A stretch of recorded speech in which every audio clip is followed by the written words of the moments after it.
Hello everyone, welcome back, or welcome. I am Kris. This is Kings and Generals, obviously. Maritsa, 1371, end of the Serbian Empire from the Ottoman history documentary. This is episode 3. Before we get started, if you can click that thumbs up and subscribe to my channel, that helps out tremendously. And you can donate to the channel through the thanks button. If you donate, you can request a video, and your name gets the title sponsoring that video. You can also donate without requesting. Yeah, you can do that, and you can also request without donating. Just takes a little bit longer. This entire series was requested. They just don't get the little extra shout out. I don't think they care, but here it is. So let's get into the video.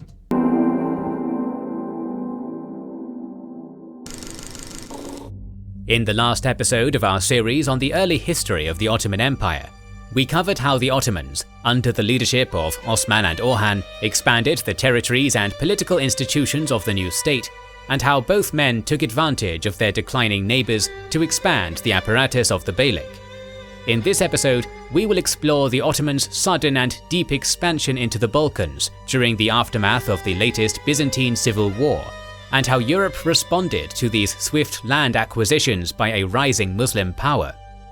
Want to expand into Europe yourself? Now, for a long game for getting then Ottoman Beylik under the military.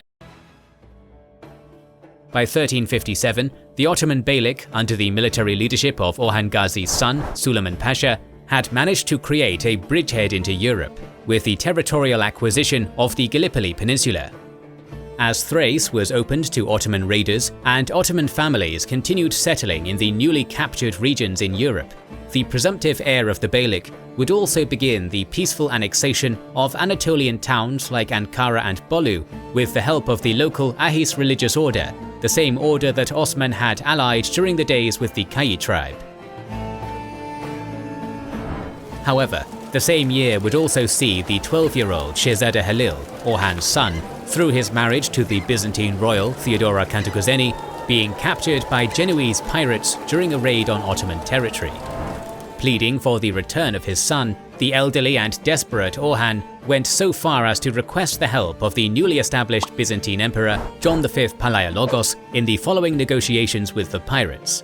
In an act of classic Byzantine diplomacy, the emperor agreed to help the Ottoman leader retrieve back his son from the Genoese in return for declaring the half-Byzantine prince as heir to the Ottoman Beylik, paying half of the ransom requested by the pirates, revoking the Ottoman alliance with the Palaiologos-rivaled Kantakuzenos family, cancelling all of Constantinople's debts to Bursa accumulated during the latest civil war, and lastly the cessation of all Ottoman raids into Byzantine territories. If you tell me that this John had a hand in this son getting kidnapped, then it is just the luck of the luck that he would turn to you, of all people, and ask you to negotiate on his behalf. I don't know how you would even will something like that into existence. But, I mean, to be fair, you do have him at your mercy. So get whatever you can get out of this. And if it works, great. If it doesn't, well, I mean, you did lay, your terms on the table. Orhan would reluctantly agree to John's terms, and all Ottoman conquests in Thrace were put on hold while the Byzantines negotiated with the Genoese. After 2 years of negotiations, Halil would be released and be first transported back to Constantinople, where the Ottoman Byzantine prince would wed the emperor's 10-year-old daughter before being shipped off to Ottoman territory. The whole crisis. Sometimes when you hear things like that, you forget that that was acceptable back then. Because I was like, oh yeah, that's right. Would highlight John V's answer to Ottoman aggression by planting the seeds for a Byzantine royal to inherit Ottoman territories and even potentially transforming the Beylik into a fellow Christian ally.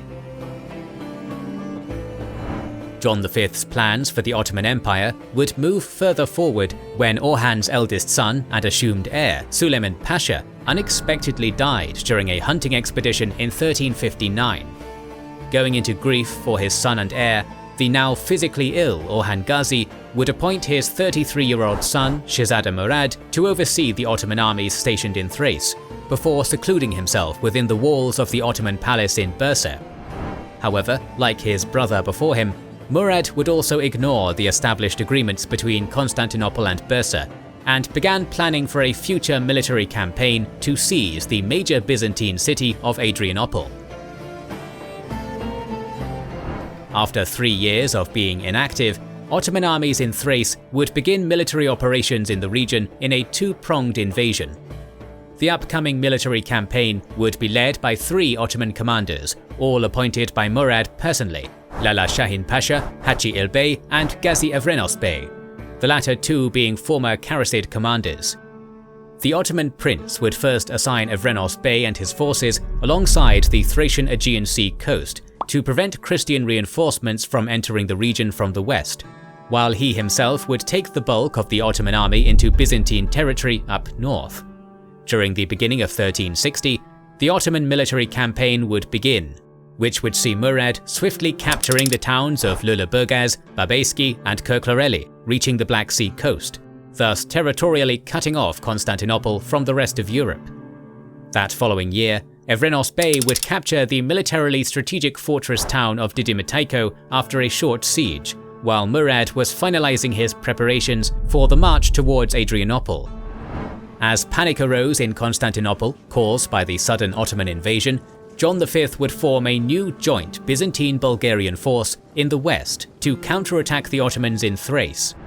However, the coalition force would be dispersed by Murad during the subsequent Battle of Pinahisar and be pushed back behind the walls of Adrianople. Consolidating all of his forces in the region, Murad would begin his much-awaited siege on Adrianople during the summer of 1361, and before long, the local Byzantine governor of the city would flee the city, thus resulting in the local garrison surrendering to Ottoman forces. Soon after the fall of Adrianople in the spring of 1362, the secluded 80-year-old Orhan Gazi would die from natural causes. 80 years old? I mean, 80 years old back then, that's like what? 600 years old today? That's a long time. It's actually still 80 years old, but you understand, it's a very long time. His final words to his son Murad were, "Son, I've reached the end of my road while you are just starting out on yours. May God the Almighty bless your reign." Orhan Gazi would be buried in the Ottoman capital city of Bursa, the city that he had conquered 36 years ago. Being renowned as the greatest and wealthiest of the Turkoman rulers of Anatolia by the famous 14th century Muslim scholar and traveller Ibn Battuta, Orhan Gazi's greatest legacy would be transforming the Ottoman Beylik into a military power on par with the Byzantine Empire, and for expanding the state into Europe. Receiving the news of the death of his father while in Thrace, Murad would start his journey back to the capital city of Bursa to secure the Ottoman throne. Upon arriving in the city, the young Shehzada would be proclaimed as Sultan by the statesmen and the religious ulema of the capital. Meanwhile, in Anatolia, the news of Orhan's death had brought a period of uncertainty in the region, as the Ottoman garrison at Ankara was expelled by the local officials of the city, and the sons of the former Ottoman ruler, Shehzada Ibrahim and Halil, revolted against Murad's swift seizure of the Ottoman throne. Hearing of the troubling developments from his Anatolian province, in a quick and successful military campaign during the same year, Murad would re-establish Ottoman rule in Ankara and defeat and execute his 2 half-brothers, marking the event as the first Ottoman fratricide in history. Shedding the royal blood was prohibited in the tradition, so Murad had his brothers strangled? I'm sorry, what?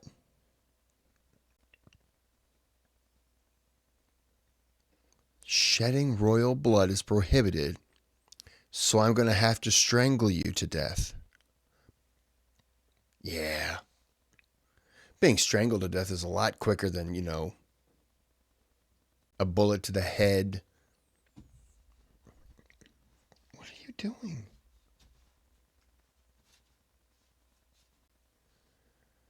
I'm trying to film a video and he's trying to bite his feet.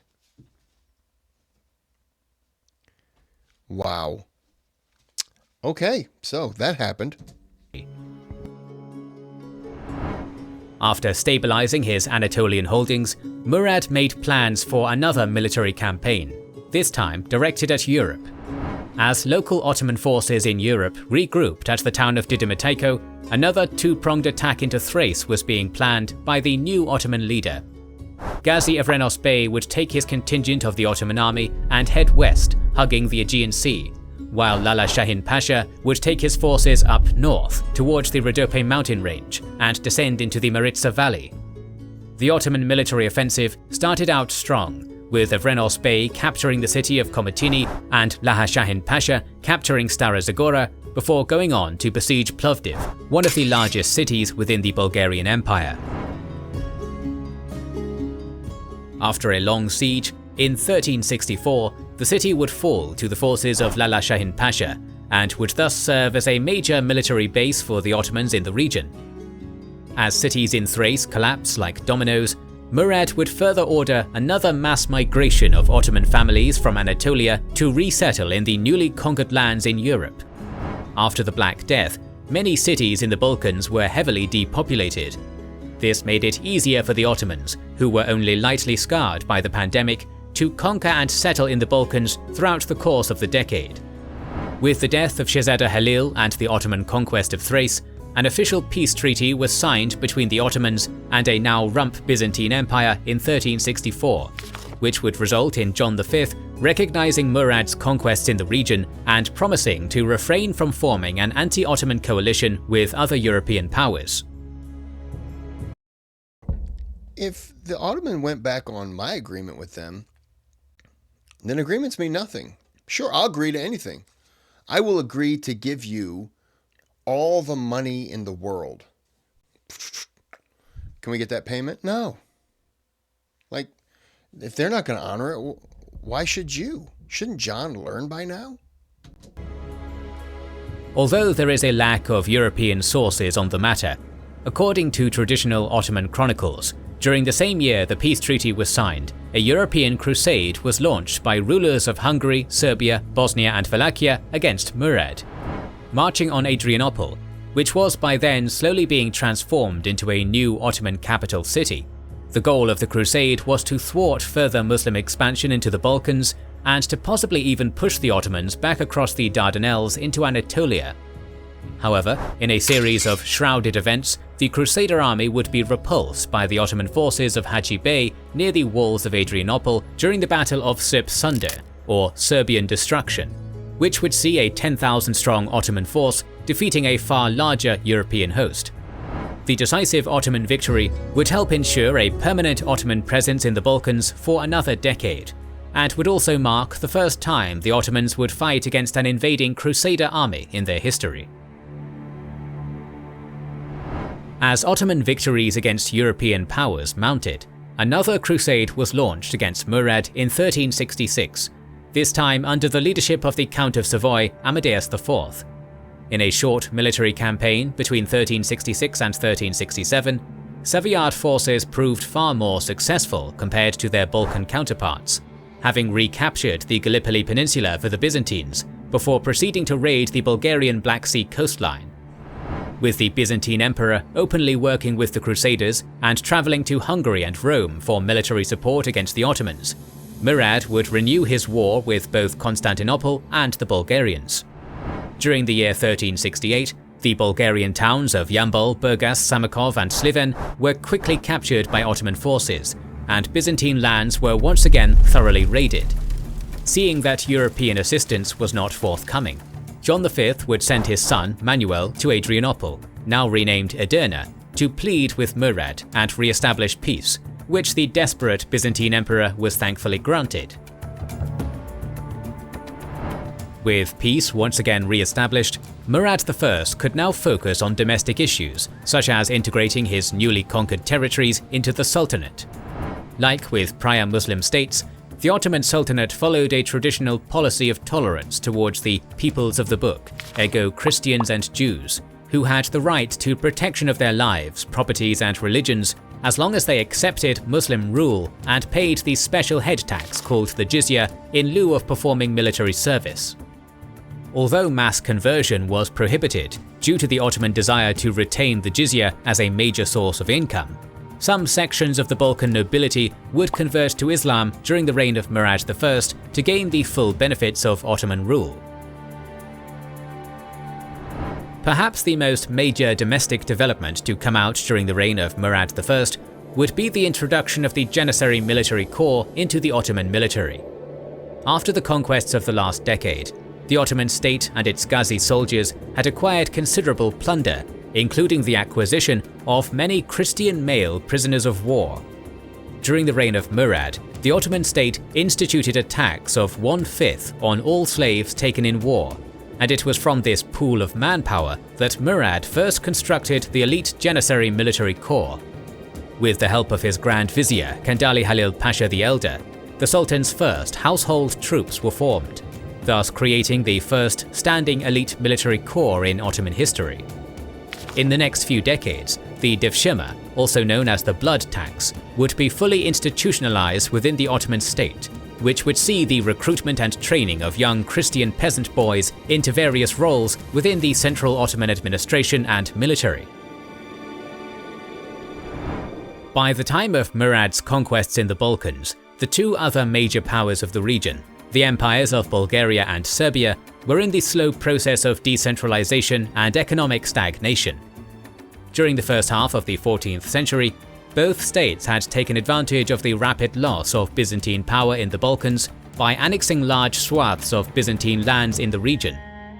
While the Byzantine world was crumbling, Serbia, under Emperor Stefan Uroš IV, would reach its territorial, political, economic and cultural peak, thereby ushering in a mini Serbian Golden Age. It was during this period the Serbian emperor would openly contest and undermine Byzantine authority in the region by proclaiming himself as the Emperor of the Serbs and Greeks, thereby declaring himself to be the true inheritor of the Roman legacy, in addition to propping up the Serbian Patriarchal Church as the head of Eastern Orthodoxy. However, in 1355, the benevolent and ambitious ruler of Serbia would suddenly die, leaving his newly constructed empire to his son Stefan Uroš V. Lacking the political and martial skills of his father, and often being indecisive in his ruling, Uroš V would be unable to keep the Serbian nobility under his control for most of his reign. By 1365, the most powerful of the Serbian nobles, Vukašin Munjevčević, had considerable influence over Uroš and was even given the lesser title of King of Serbia, and effectively ruled over the weak emperor. Meanwhile, Bulgaria, under Tsar Ivan Alexander, would also go through a period of decentralization, which would see the empire being split into 3 separate entities, all ruled by semi-autonomous Bulgarian princes. In the wake of uniting the realm under his rule and seeking to get revenge for the Battle of Srpsund, King Vukašin Munjevčević, at the head of a 50,000-strong force, alongside much of the Serbian nobility, would invade the Ottoman Beylik during the late summer of 1371. Stationed in Edirne and hearing the news of an incoming Crusader invasion from the Balkans, Lala Shahin Pasha would send out letters to Murad, who was in Bursa with most of the Ottoman army, to send military reinforcements to Thrace at once, while Ghazi of Renos Bey was gathering the remaining Ottoman forces in Thrace to put up minor resistance against the Crusaders. As the Crusader army reached near the outskirts of the Ottoman capital, the military decision to halt and encamp near the river Maritsa was taken by the Serbian nobility.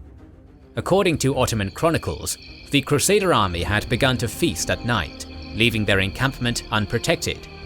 The Serbian nobility did not believe a major Ottoman army was in the region, since most of the Ottoman army had been recalled to Anatolia months before by Murad.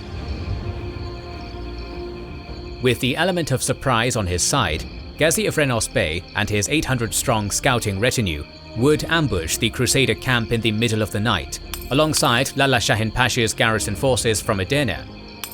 Thousands of Serbians were killed in their tents, and many drowned in the nearby Maritsa as a large-scale panic engulfed the Serbian camp. What is it with people drowning back in the days? Did they have a lot of, and I've asked this before, were they just carrying a lot of equipment and so it just bogged them down when they got in the river? Or did they just not know how to swim? Because I know how to swim. I was taught how to swim at a young age. I'm certainly not a professional, but I'm not going to drown unless that river is extremely,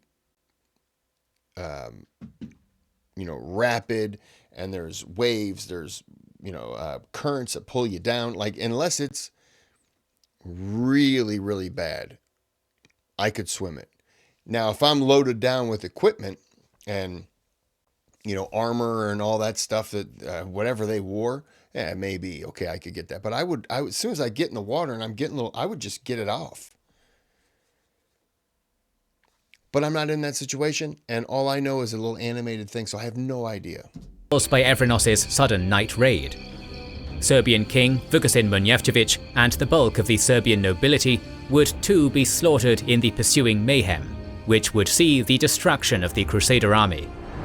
Only by the time the sun was up the following morning, it became evident to Ottoman leaders that they had won a major victory. According to Balkan chronicles, the Maritsa was polluted with thousands of bodies, and the river ran scarlet with the blood of those killed during the battle for weeks. The Ottoman victory during the Battle of Maritsa, also known as the Battle of Chernomen, would firmly secure Ottoman presence in the Balkans. The battle would also mark the beginning of the end of the Serbian Empire, as the childless Stefan Uroš V would die during the following winter, leaving what remained of the Serbian nobility to establish their own despotates in the former imperial lands of the emperor. Hearing the news of the crusade against him and the victory at the Maritsa, Murad I and the bulk of the Ottoman army would swiftly travel back into Thrace, where the Ottoman Sultan would once again make plans to swiftly travel back to his European holdings and conduct another major military campaign in the Balkans after the collapse of the Serbian Empire. During the year 1372, Ottoman armies would begin the campaign by marching into Serbian-held Macedonia alongside the Aegean coast, conquering the cities of Xanthi, Kavala, Drama, Ceres, Kyustendil and Veria. In addition to the conquests of many towns in Macedonia, the Serbian breakaway domains of Prilep and Velbajд both submitted and became vassals of Murad as Ottoman armies approached their gates. With the Ottoman victory at the Battle of Maritsa and Muslim armies now freely marching around the Balkans, the Bulgarian and Byzantine empires both made strides to reach a rapprochement with Murad to keep their realms intact.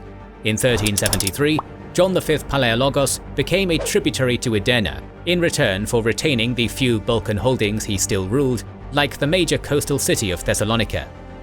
Meanwhile, the newly appointed Tsar Ivan Shishman of Bulgaria would also negotiate with Murad to become a tributary to Edirne, in addition to also giving the hand of his sister, Kere Tamara, to the Ottoman Sultan. Within only 2 years after his victory at the Maritsa, Sultan Murad I, grandson to a lowly nomadic warlord who migrated to Anatolia, had become the overlord of both the Byzantine and Bulgarian empires, in addition to large swaths of the former Serbian Empire. In our next episode on the early history of the Ottoman, Murad really did a lot to expand that territory, and I get why those other places were willing to negotiate and become not tributes, tributaries. Is that what he said? Why they would be willing to give that up, because you go to war, you can't guarantee you're going to win, and it's easier to